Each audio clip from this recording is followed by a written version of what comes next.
When I woke up this morning, I was a clean-shaven man. Then I grabbed the keys to the vehicle I'm standing in front of here, and all this happened. The reason for that is because we're dealing with the 2012 Chevrolet Suburban.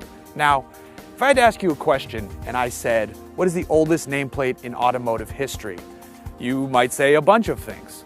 Most of you wouldn't say Suburban. Those of you who did though, you'd be right. This car has been around since 1935, and it's not a car. That's the wrong term. This is a full-size truck with an enclosed body, basically the first sport utility vehicle, and it does everything. It's big, it's boxy, it's nearly burly.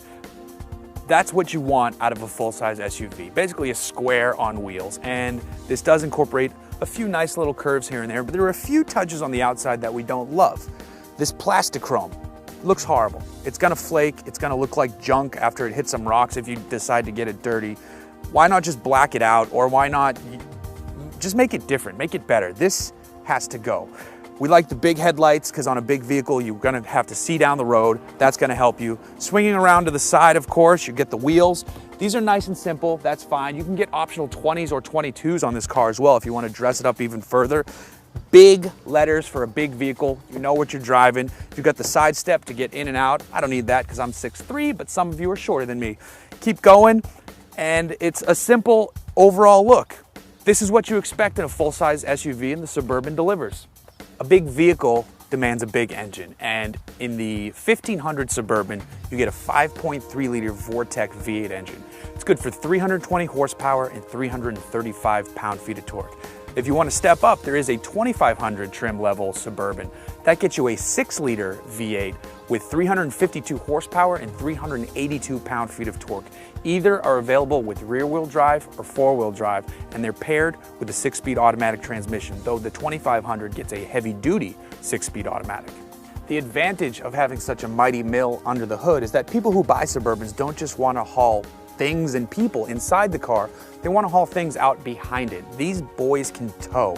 With the 1500, you have a tow capacity of up to 8,100 pounds. Step up to the 2500, and that increases to 9,600 pounds. You can also get the optional trailering package that changes the rear axle ratio and adds an external oil and transmission cooler to make this an even beefier hauler of everything.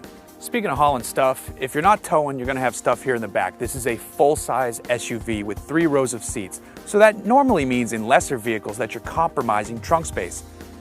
Not here though. Push the button on the key fob, flip the gate up, and you have access to tons of space. We have a camera bag here that we could put 10 more camera bags. Plus, if you don't want this 3rd row, you can fold it flat or you can take it out. And GM makes it really easy. 1, 2, 3, the seat's out. It's as simple as that. You can close it with a button here on the outside, on the key, walk away, you're good to go.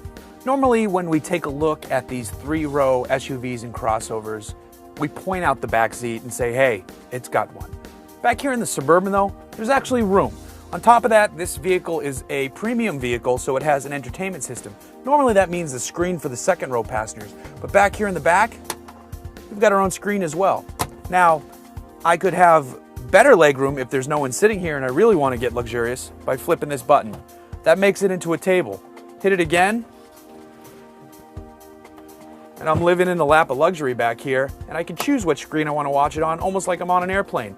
This is the 3rd row done right. However, the 2nd row is still the better place to sit. It's more comfortable. The seats are heated, which is a standard on the top tier LTZ trim, and you can control the tri-zone section of the climate control. You can plug items into the various source outputs. You can plug a video game system in there if you wanted to, and there's an outlet to power it. Either way, there's plenty of room in the 2nd and the 3rd row. This is a very capable, full-size 3rd row SUV. As comfortable as those 2nd row seats are, the front row's even more comfortable. They get heated seats, we get heated seats, but we also get cooled seats, and that is one of my favorite options of the modern era of automotive everything. It's not all lovely up here though. While you get great visibility out front, the rear window's nice and big, you've got big side mirrors.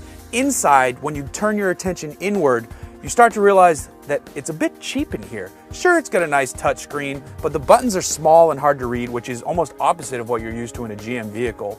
This wood it's kind of junk. It's almost plasticky feeling. It just looks very fake. And when you touch things in here, they feel loose. They don't close solidly. I accidentally broke a little piece of trim off here just by touching it. So now this button is sticky. Sorry about that, Chevy. Open this and you can shake this around. The whole center it's not put together very well. And that's a problem because the price tag on this vehicle is nearly $62,000.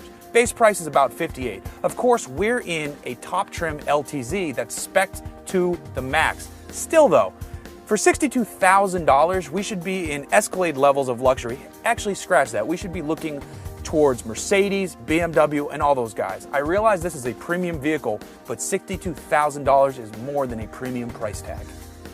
Once you're out on the road in the Suburban, you can begin to forget about some of the interior complaints because you got to stay focused straight ahead.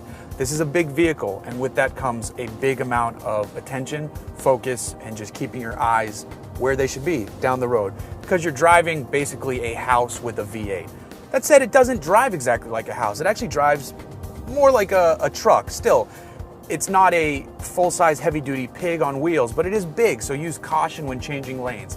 There are blind spot indicators that are a little smaller than we'd like. They could be bigger and more in your face to say, hey, you're about to clip that Kia Rio in the right lane. But they're still there, and it's a great piece of safety bit to have when you're maneuvering this around. On top of that, you got to think about the handling. The handling is a little bit lighter than we expected, which is nice, so you can maneuver this easily through parking lots. The turning radius is far greater than we expected. And overall, it drives nicely. It drives like a big house with a big V8, but that's what you want out of a Suburban. This is a full-size SUV. It has good brakes, it has good pickup, and the handling is better than we thought. If you need a full-size SUV that can fit all of your family and friends, all of your stuff inside, and then all of your toys way out back, you really have only one answer here to that question, and it's the 2012 Chevrolet Suburban. Sure, the price tag is steep and the interior could be better, but the engine is fantastic, the seating is comfortable, the towing capacity is plentiful, and that's all you're really asking for in this category of SUV.